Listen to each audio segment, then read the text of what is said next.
Y a continuación vamos con nuestra primer panelista del día de hoy, de esta segunda parte de este foro. Sofía Martínez, ella es abogada por la Universidad Anáhuac, es consejera legal de ADF Internacional para las Naciones Unidas y para América Latina. Bienvenida. Bueno.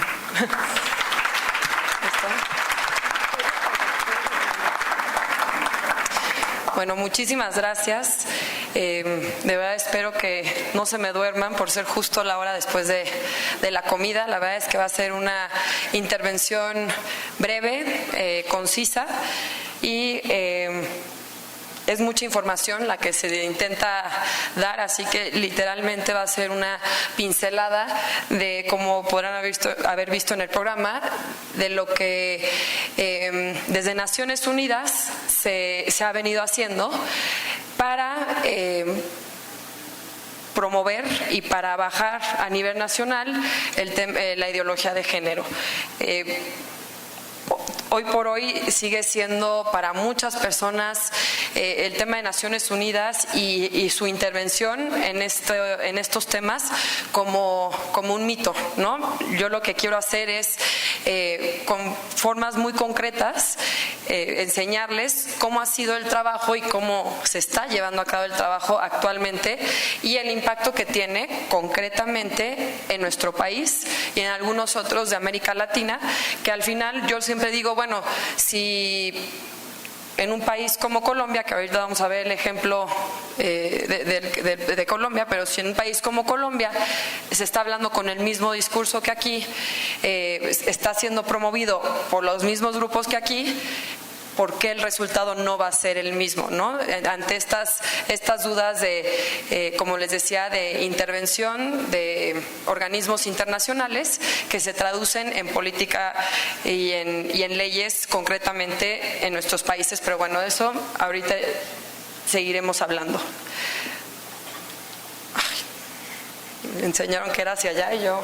Bueno, pues partimos de las Naciones Unidas, esta organización internacional promotora de derechos humanos, creada precisamente para evitar que sucedieran las atrocidades que ocurrieron durante la Segunda Guerra Mundial. Al final es una organización donde los países se reúnen de buena fe a llegar a acuerdos, ¿no? Y a promover el respeto de los derechos humanos, aunque poco a poco hemos podido ver que efectivamente, por ser un espacio donde se reúnen tantos países, pues estos acuerdos a los que se tienen que llegar y estas agendas que se buscan promover por el bien común de todos los Estados miembros, pues difícilmente se logran poner de acuerdo realmente por las diferencias que hay en los países. Si partimos de un plano de derechos humanos, pues eso es sencillo, ¿no? Son el fundamento de los derechos humanos, la dignidad de la persona, el bien común, pero ya al hablar de acciones un poco más concretas, de siguientes pasos, es donde se empiezan a dar los encontronazos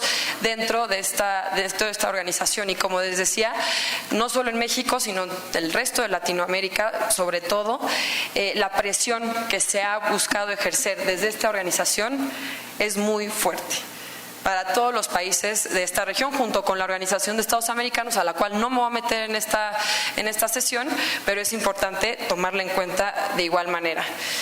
¿Por qué digo que se ha vuelto muy fuerte la presión y relevante, una organización relevante, sobre todo en las políticas de familia en América Latina?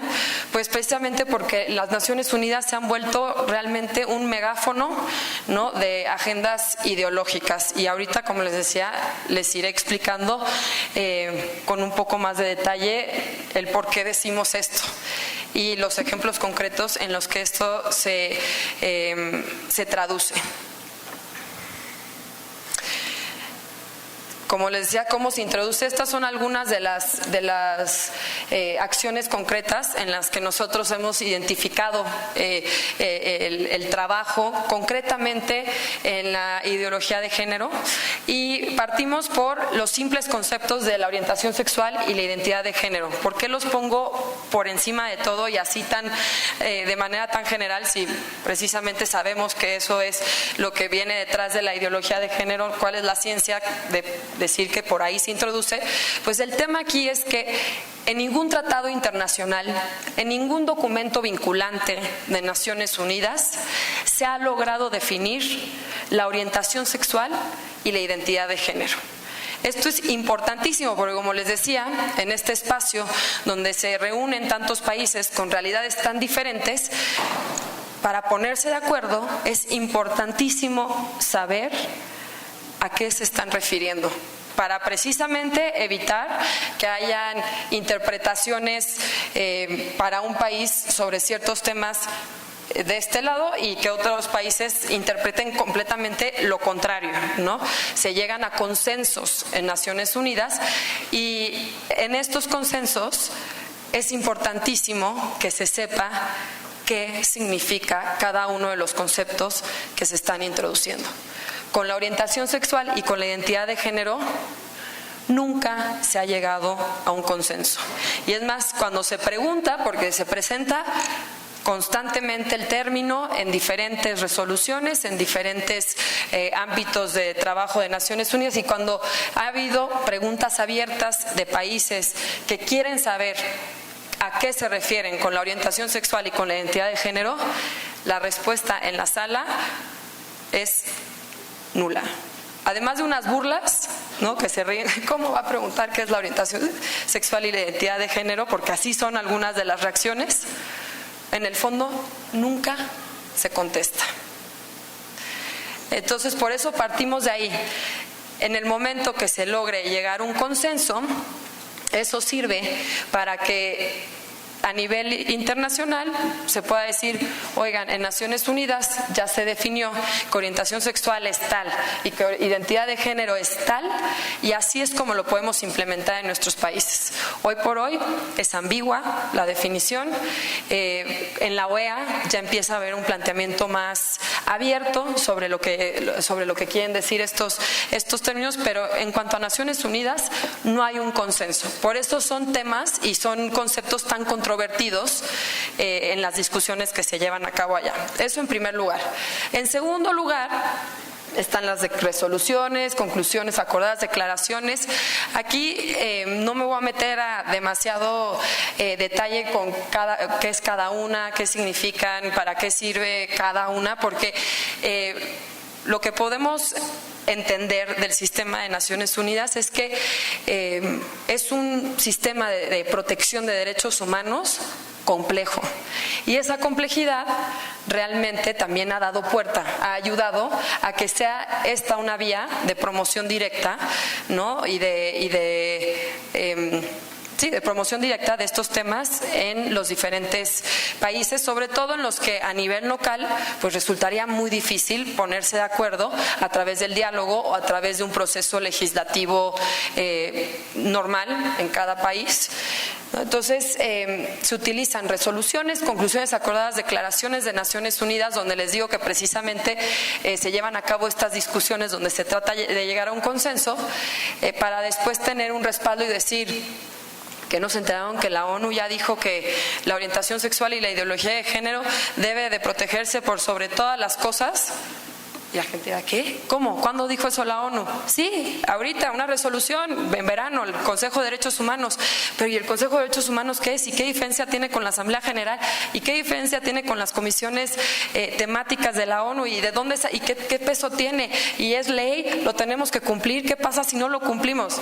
Todas esas preguntas surgen de este gran paquete de sistema de protección de derechos humanos que es la ONU, que, como les decía, es muy complicado. Es muy complicado, pero al mismo tiempo muy engañoso. Se puede usar, como les decía, de esta forma, y sobre todo, en muchos casos resulta mucho más fácil, como les decía, promover este tipo de agendas en este ámbito y ya después poderlos bajar, precisamente por la fuerza que representa la ONU para muchos países. Estados Unidos pues les da igual lo que diga las Naciones Unidas, ¿no? Pero un país del Caribe cuyos apoyos y recursos dependen mucho de la comunidad internacional, de las agencias de Naciones Unidas, pues fácilmente pueden venir condicionados los apoyos, ¿no? Con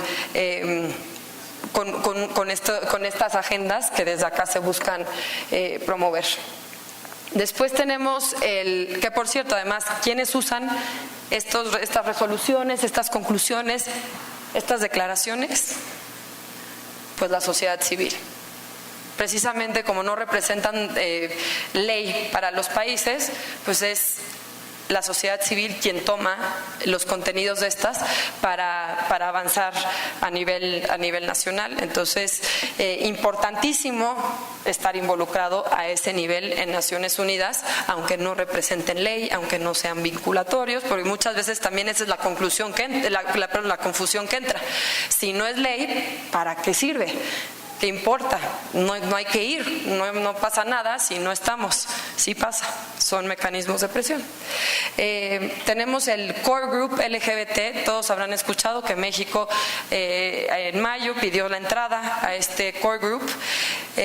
Si bien este no es un grupo, pues si pudiera decirse oficial dentro de la estructura de Naciones Unidas, pues es un grupo de países conformado de buena voluntad. Quienes quieran participar piden la entrada y a lo que se comprometen es precisamente a posicionar esta agenda y hacerla visible. ¿Cómo? Con eventos de alto nivel, que así se promocionan, ¿no?, dentro de Naciones Unidas, con campañas, con alianzas con otros grupos, con ONGs, en fin, es un grupo activo, ¿no? Y algo muy curioso es que no existe un core group de ningún otro tema en Naciones Unidas.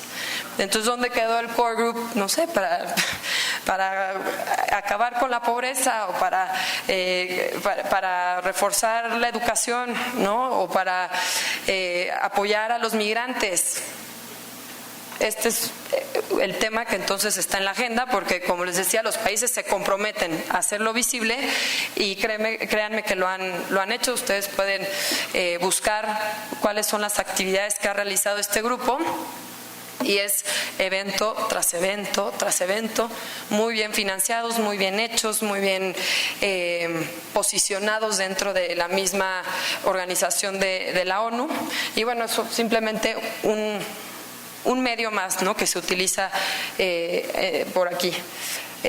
Campañas a través también del Core Group, pero también a título personal, las Naciones Unidas se ha dado la tarea de hacer algunas campañas. La más visible en este tema se llama Free and Equal, ¿no? Libres e iguales, que es pues un gran lema, ¿no? Se toman el lenguaje tal cual de la Declaración Universal de Derechos Humanos. Las preguntas que se hacen para despertar inquietud en la gente que visita la página de Free and Equal son engañosas, ¿no? Preguntan: ¿todos hemos nacido libres e iguales? ¿De acuerdo o en desacuerdo?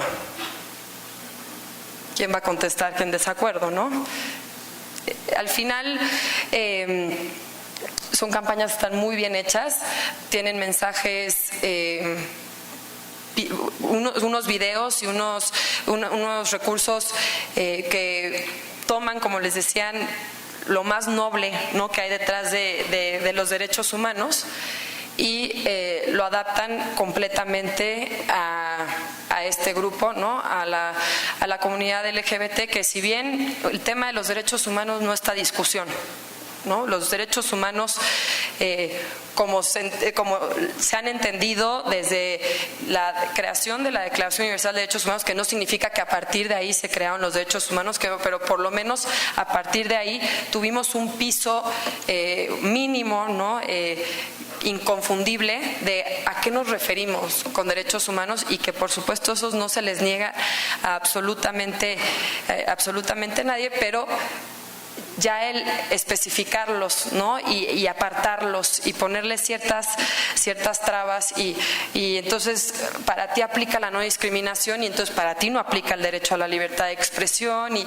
todos esos choques que empiezan a haber en los derechos por precisamente segmentar y priorizar, ¿no? A ciertos grupos nos empiezan a envolver en un cúmulo muy confuso de entonces pues qué sí son derechos humanos y qué no.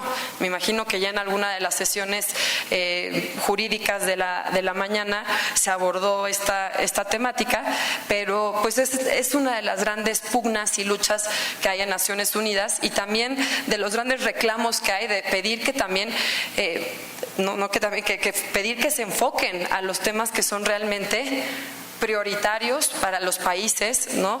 Y no porque se hayan comprometido con un core group como este, signifique que entonces ya no hay que tomar en cuenta los demás temas, que al parecer es lo que sucede, ¿no? En Naciones Unidas cuando empiezan a pasar este tipo de cosas. Y ONGs. La participación de ONGs, como ustedes sabrán, es importantísima.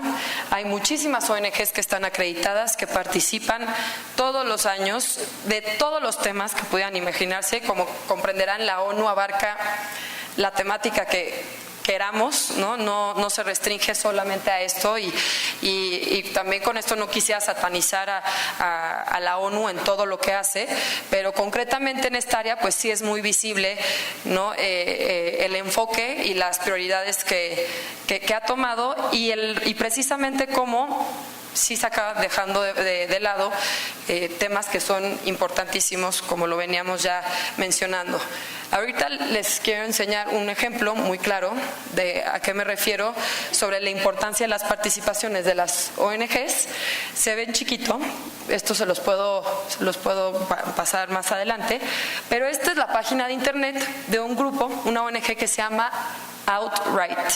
Outright dicen en su página que son la primer organización de su tipo, 100% enfocada a toda la promoción y la posición y el posicionamiento de la agenda LGBT en Naciones Unidas, con estatus consultivo ante el ECOSOC, lo cual les permite participar recurrentemente en los espacios que en Naciones Unidas se abren para las ONGs, para consultas, para declaraciones, para presentar escritos, para hacer eventos paralelos e informar sobre ciertos temas.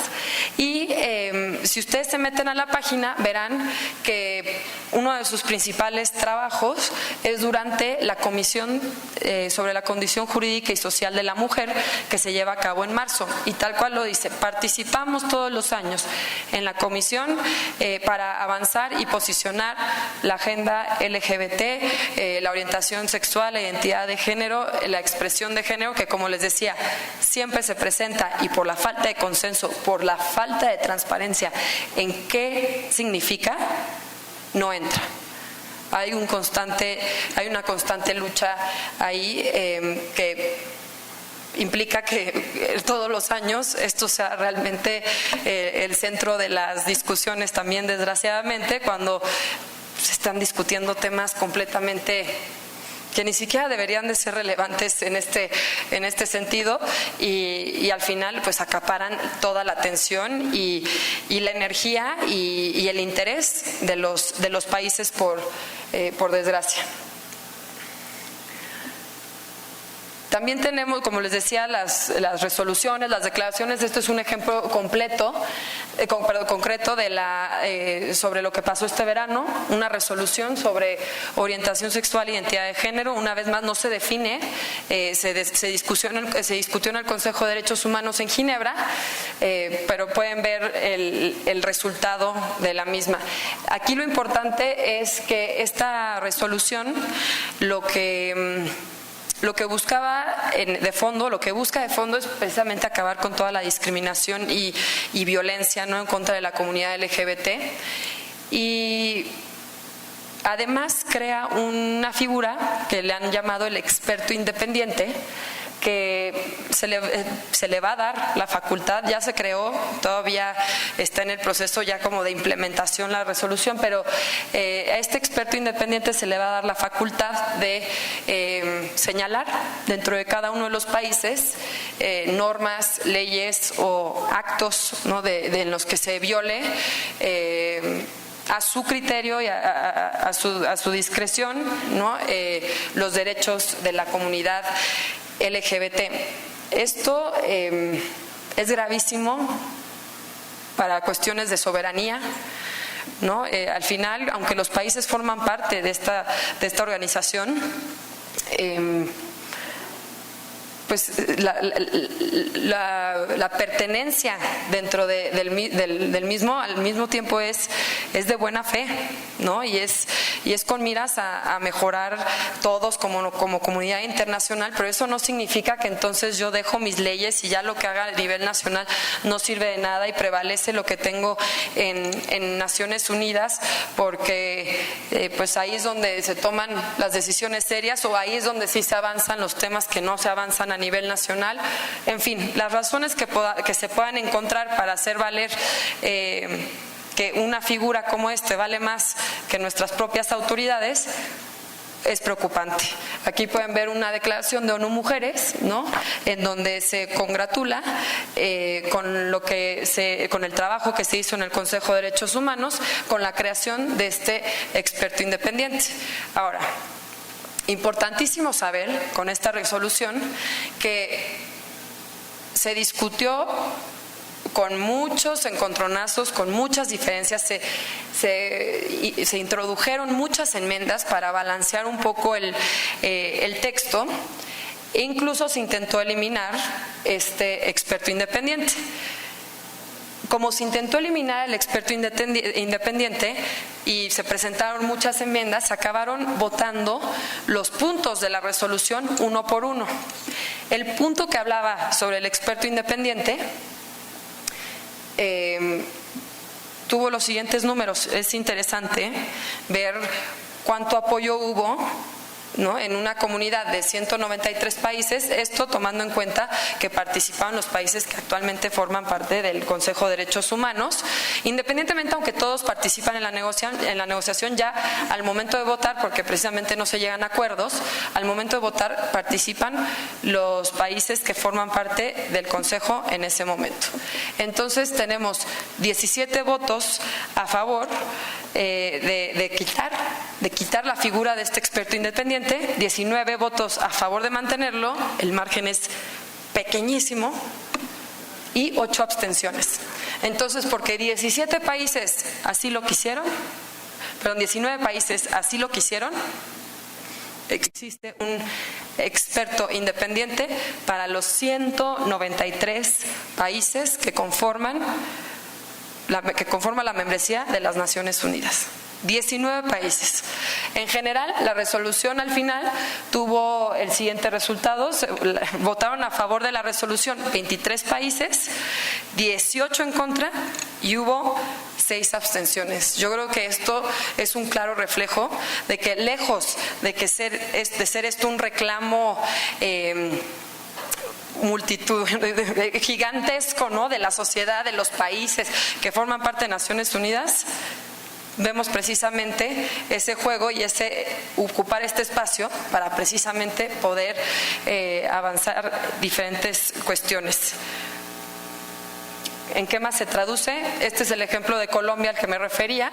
Es un manual, una guía de ambientes escolares libres de discriminación. Lo pongo porque les quiero enseñar quién lo respalda, quién puso el dinero: UNFPA, UNICEF, y sí, los invito a que lo lean. También se los proporcionaré para su lectura. Ya es sin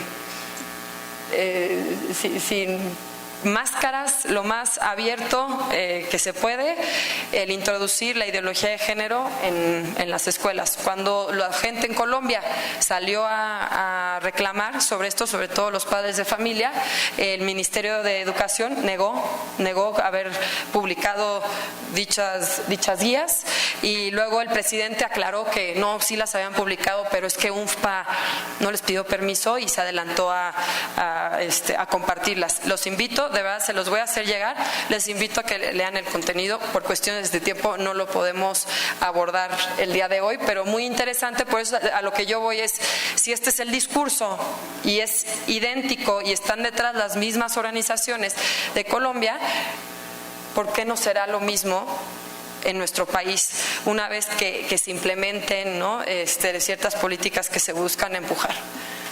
¿En qué más se traduce? Aquí tenemos la noticia, ¿no?, de ONU pide, estoy un poco ciega, perdónenme, pide a congresos favorecer matrimonios gay.